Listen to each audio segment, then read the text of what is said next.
This is John from Indiana, Radio Hound Tube Radio Restorations channel, and I want to welcome you this week.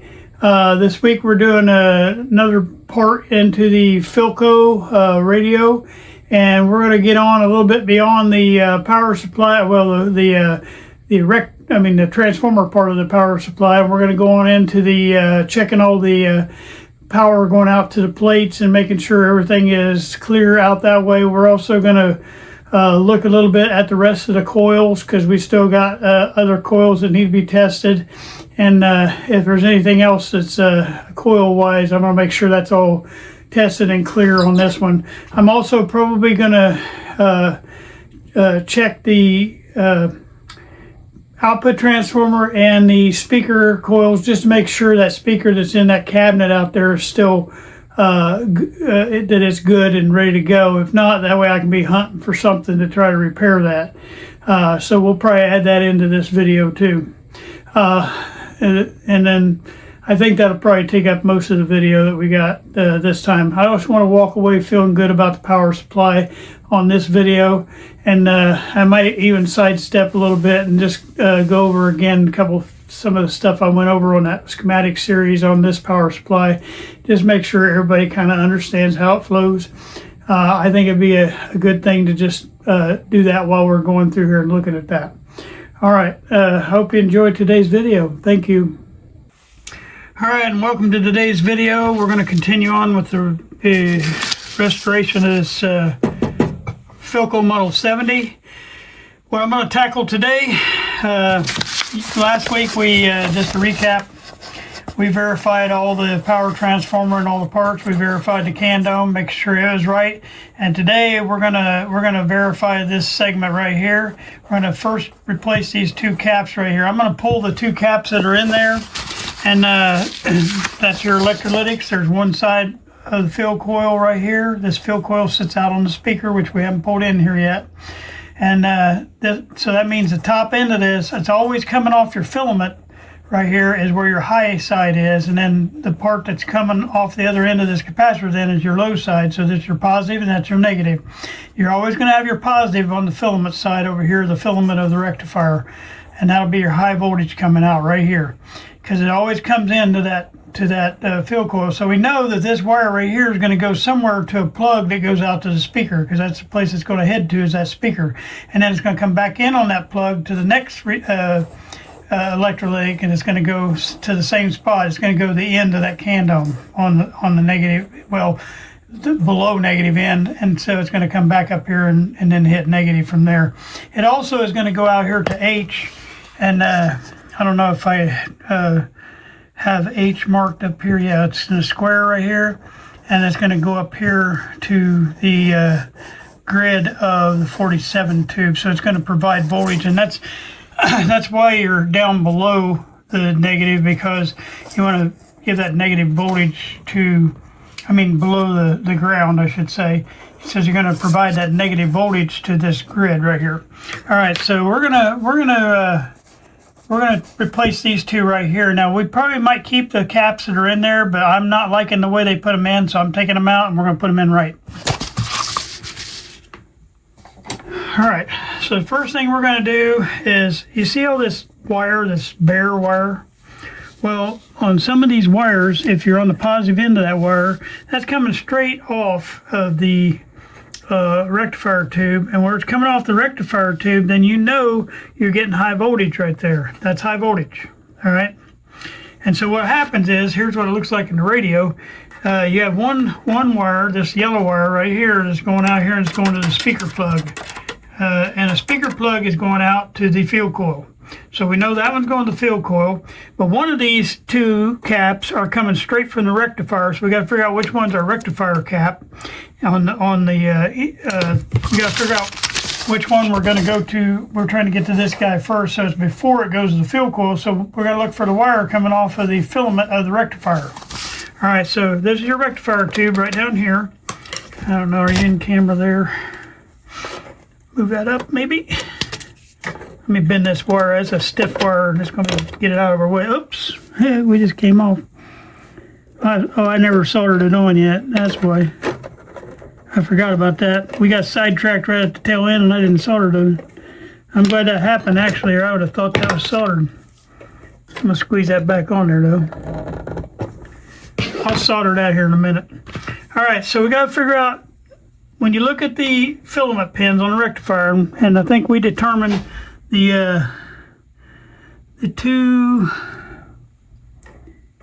I gotta find my wires here. Yeah, so the two on the right side are your filaments. This one, okay, and make sure you're in camera. Yeah, this one and that one.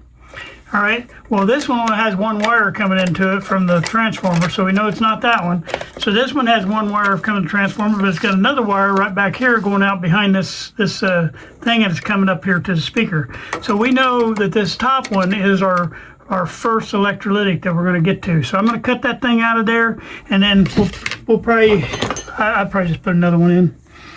All right, and because I don't know where they got these at, and I don't know if it's of any kind of quality. So what I'm going to do, since this is a grounding lug, I'm gonna coil that. So I'm going to leave a little bit of wire left on there, and I'm going to pull this out. So this should be, and see, when they put these in, they put that one in kind of right, but this one they had it backwards. You couldn't even tell what it was. And I like putting them in with the numbers facing out so you can tell what you put in there. This says it's a 10 microfarad, okay? So that's 10 UF, which means microfarad. If you see the UF, that's microfarad.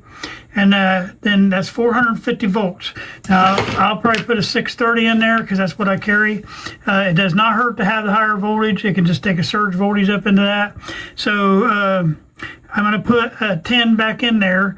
And if that's what it takes, but you can't just trust somebody throwing some in. So that's what I'm gonna look on my sheet and see what we got in there. Okay, so I'm gonna try to find the listing for that part number. And if you can see right here, I don't know if you can see it or not. That's part number 43, and that's part number 41. The two that we're gonna be looking for. So we're gonna go try to find 43 and 41. All right. All right, and on this page, we have our 41, our 42, and our 43 right here, and it doesn't give me my voltage or my UFs on there. Hold on just a minute. I have to go to this other page that has all the breakdown. Some of these are real hard to read, and this is where I would break out my book. Yeah, I'm going to have a hard time with this. Hold on just a minute. All right, I had to get on the right page. All right, this is the page. It's the page that shows the layout of the thing, and then it lists the electrolytics right here. We're looking for number 41, 40, 41, and 42. And our first one is 10 microfarad. And then the next two are 6 microfarad. So we're going to go back to our schematic now. And hopefully we can figure this out a little bit better. Everything is all flipped over and over. There's so many sheets, and it's kind of a little bit confusing to me even. So we're on number 43, so that's going to be a 6, and they had a 10 in there. It doesn't hurt to have a 10 in there, but I don't know. I don't have a 6 anyway, so I'm going to put a 10. I might put an 8. That's what it's calling for number 43 is a 6. So I'm going to put an 8 in there.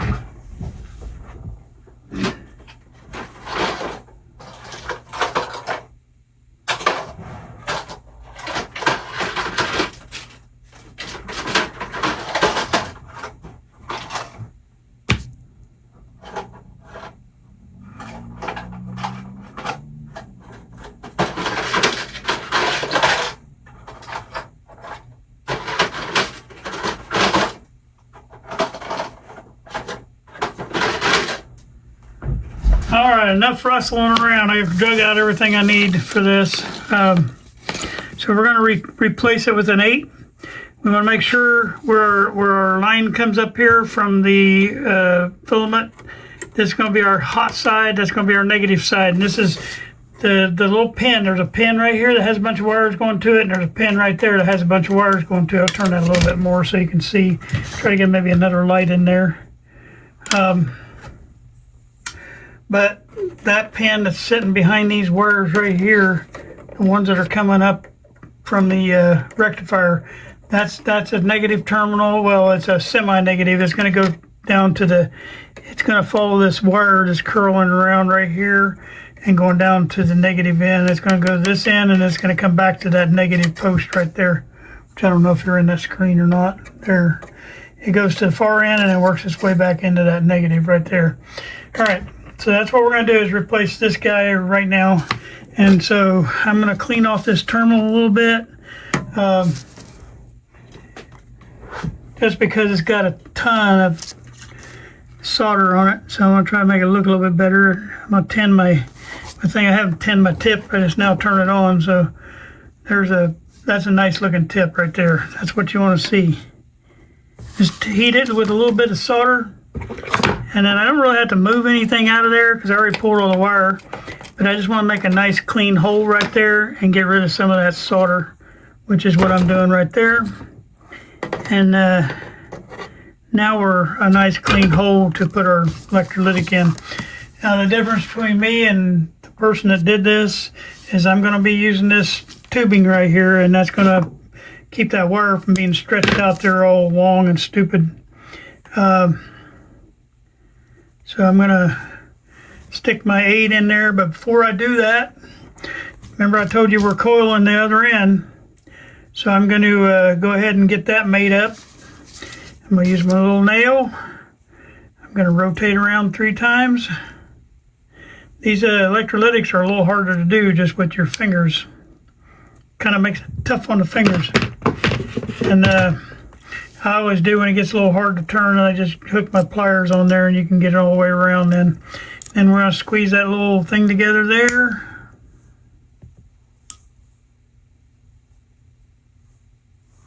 Can't get that thing to focus for nothing with my hands in there. Anyway, I squeeze the coils together, trim off the little excess on the end, rotate my nail. Now I got my nice coil. So we're going to stick it down on the ground coil. I call that ground, it's like below ground. I'm going to make sure my numbers are facing up. That way for the next guy coming along, you don't have to think about it. All right. If you don't want that falling off of there, just squeeze that a little bit and it'll hold it for you until you get your soldering iron in your hand. And then I got to go up underneath these wires here and try to get that thing soldered in. And I got to get my fan hooked up. I forgot to. Just give me a minute and I'll get that.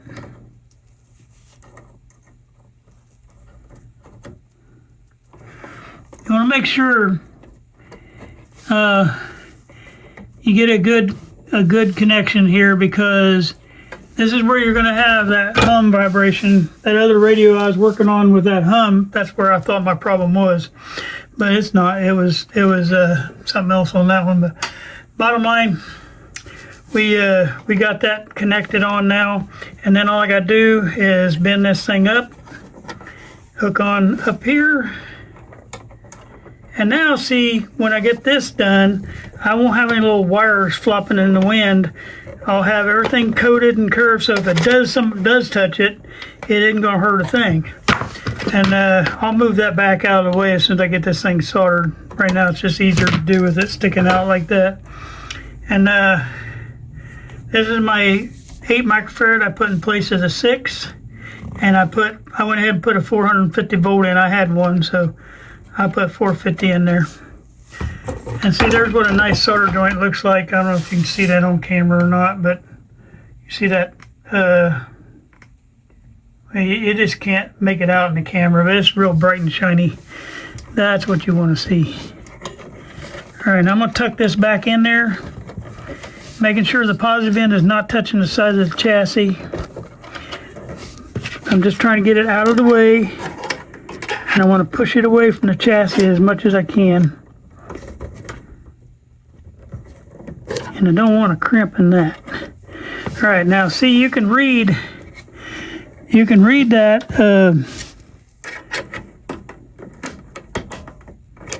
can read that really well for the next guy coming along. It's easy to do. Fixed, done. Okay, so now we know that our 41 is a 10, so this is going to be a 10.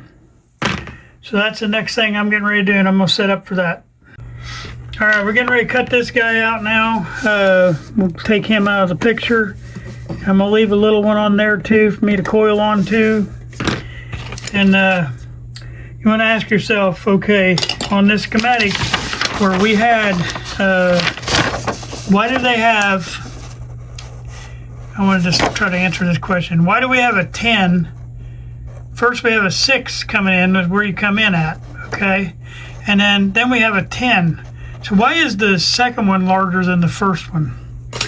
What's the purpose of the first one versus the second one? Yeah, they both do the things that I talked about where they smooth out the ripple. But that first one there is mainly to absorb that initial jolt that you have, because all these things have to fill when you have that inrush current. And that first one, that's its main job. The second one's a little larger, so it can handle that ripple that's coming back from that field coil and after it passes through that voltage reduction, because you want to make sure it's big enough that it can handle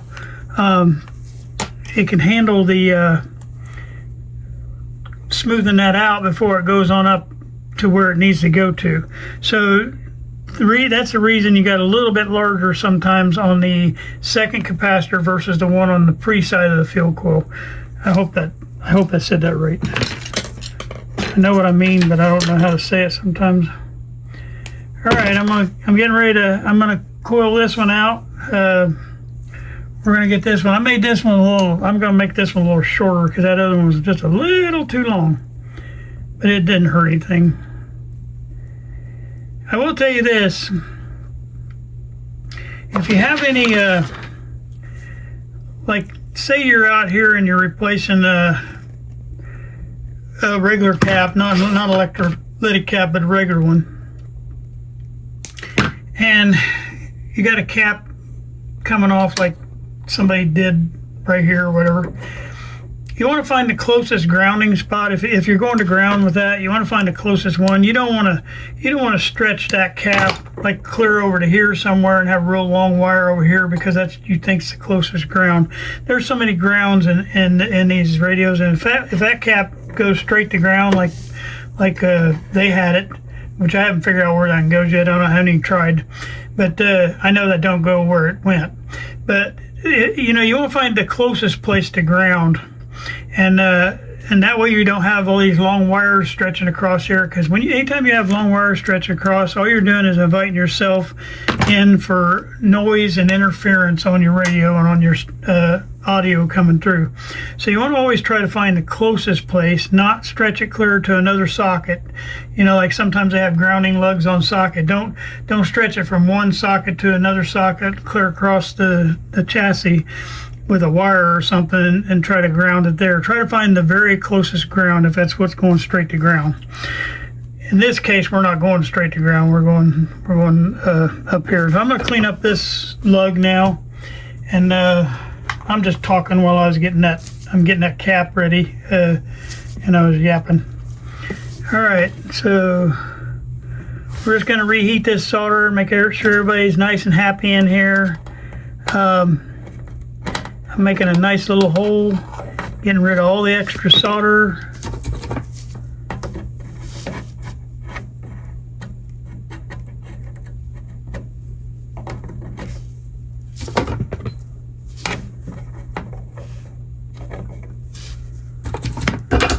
Okay, good. Now we're going to go down here on our lug. Now we've got everything coated and sheathed so you can't short out our electrolytics, which sometimes can short out your transformer if that's a costly mistake. And you want to make sure you got that right. All right, I'm gonna hold that there for a second. And our second electrolytic's getting ready to go in. Now I feel comfortable because I like my resistors and capacitors I use, and I know I got good stuff in there, and I don't feel worried about having, you know, the power supply in a bad way. We should be a good way on that part of the power supply at least. So I'm going to solder this guy back in, and then we'll go on to our next bigger and better thing.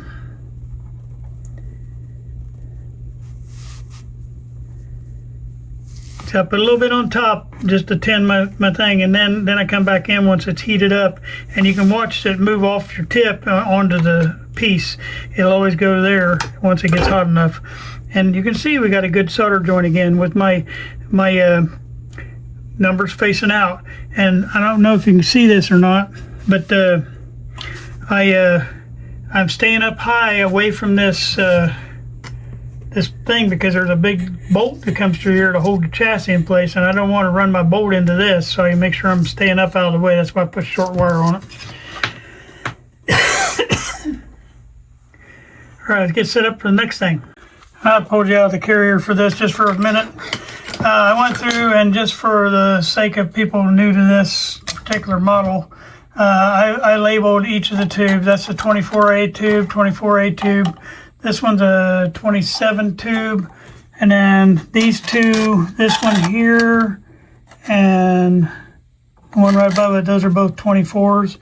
And then down here, this tube right here is a 47 tube right there.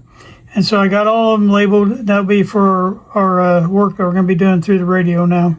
All right, what I'm going to do next, because this is kind of in my way, and it all ties in to the 47 tube back here, but it also ties in to where our electrolytic connects right here on the speaker plug. So since it's all connected to that 47 tube, it's our power out tube, and that's the kind of the next area that we're going to be going to anyway. Let me zoom you in here and get you right focus. We're going to be working up here on the 47 tube, and so we're going to be starting to check this area right here.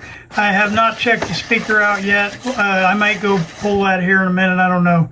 But right now we're going to just be messing with this stuff here. And so there's some resistors that are coming off of this 47 tube that's going to go out to that speaker. Well, the only one that deals with going where we're going is H right here, and H goes up to that 47 tube. So more likely it's that resistor right there. So we're going to go figure out what that resistor is, and it's probably this big resistor right here. I just want to make sure. So that's where I'm going next.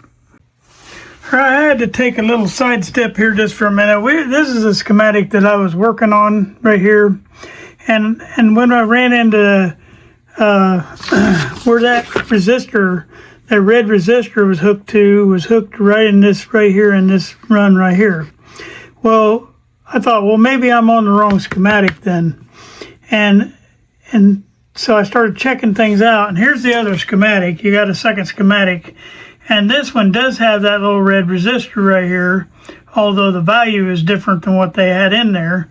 But that red resistor does connect where they had it connected, and if you look on the actual layout of that, that resistor, let's see if I can find the right one. Of course, it's not going to be that one. In that layout of that one, that resistor sits right here. It goes from that pin to that electrolytic.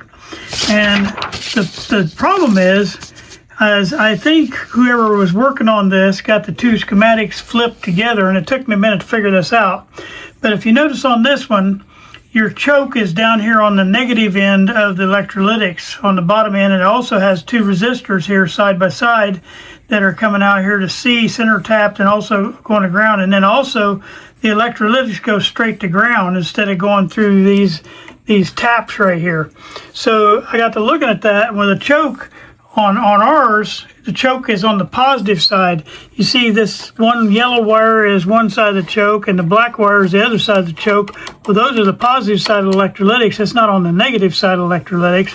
So it tells me we are on the right schematic. That being said, there is no resistor coming off that pin 4. The only thing coming off that pin 4, which right now there's nothing coming off of it, is a direct wire to the top. Oops, sorry, get my focus. Coming off that electrolytic, or off of that pin, is a direct wire to the top of that electrolytic after the fuel coil. So we're just going to hook a wire from there to there and be done with that one. But we're going to try to make it match this schematic. And then I'm not quite sure, because these are old resistors up here, whether this was done after the fact. So I started looking at all these, they got a lot of these little bulletins. You always want to look at the bottom schematic and see if any of these bulletins have to do with the differences you see in there. Because sometimes they came along and made factory changes, and they put that into the radio, and none of this that I can tell has anything to do with what we're looking at right here. So anyway, I was just trying to pull my book out, because you can hardly read that thing, and my book's a little bit more clear, because these little numbers is what tells you which resistor you're looking at, and then it tells you the value over here. And everything's kind of matching up here on most of these. I checked some of these other tubes to see the resistors and stuff coming off of it, and everything is pretty much matching this schematic. So I'm pretty sure we're not on this schematic, we're on this schematic. And if later on we end up being on the other schematic, I'll admit to it, and we'll pick back up where we left off. And but right now, I'm looking at these other resistors coming off of these tube pins, and it looks pretty much that we're on the right one here, because our choke is on the positive end of the electrolytics, and that's the way that is in the radio too. So I'm pretty sure this is the right one. Everything else is lining up too. The only thing that wasn't lining up was that resistor and this resistor they got right here. So I'm trying to figure that out. The 250s, these are right here, those are right, and everything else is kind of looking right. That 5K up there, that's in our schematic here.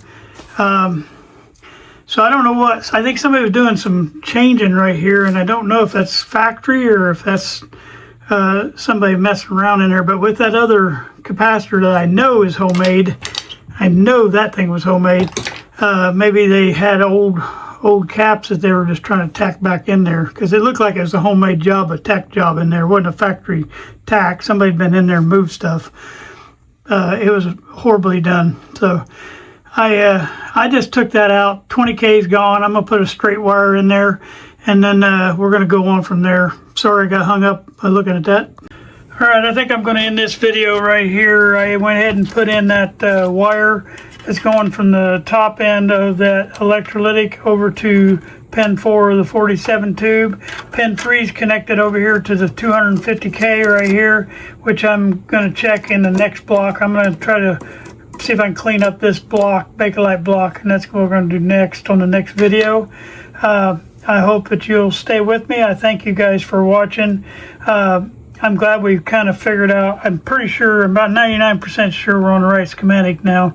If there's a problem when we power up, all I have to do is put that resistor between here and that pin right there, instead of having the wire coming here. Basically, all we're doing when they do that is they're connecting here to there versus where we're at right now.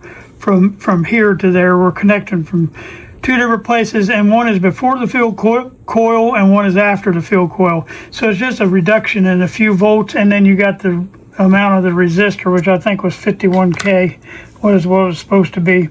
So if we have a problem with our power up and having our voltage too high there, I think what that's doing is it's trying to put some high voltage in here on the suppressor, and that's trying to suppress that where we're not getting overflow of electrons up into here, because this voltage right here is where you get your power from. This is your main power right here coming in. It comes in and goes through that side of the output transformer and then goes into here to the plate. Well, that plate voltage and then this voltage right here is close to the same voltage. So and all they're doing if they run that resistor in there is they're stepping that voltage down a little bit here and try to bring that a little bit more in line. So we'll try both ways. We're going to try it this way first with just a straight shot, and then if that don't work, we'll maybe it was a change they did at the factory. And then I'm still got to figure out this little strange guy on the next video. I don't see him anywhere on either schematic, but I'll figure it out. Thank you guys for watching today. Well, thank you for watching today. We accomplished everything that we were planning on doing.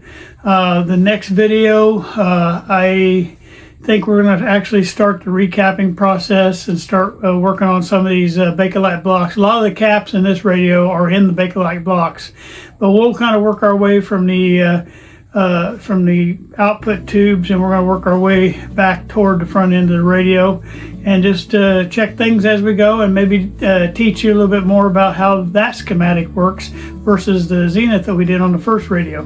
And that way you can kind of get a little familiarity underneath the hood there on the Philco schematics. They're not horrible. Actually, Philco is pretty easy radio to work on, other than people have trouble with the Bakelite blocks, which the way I showed you is, to me, the easiest way. And we got 4 more to do, so you'll be able to have good practice by the time we get done. All right, thank you guys for watching today. I just want to close out all my videos with this right here. This is my my motto, and it's going to be our channel motto from now on. It's sometimes you win and sometimes you learn. We don't ever want to lose. We want to learn from every mistake we made. I thank you guys for watching.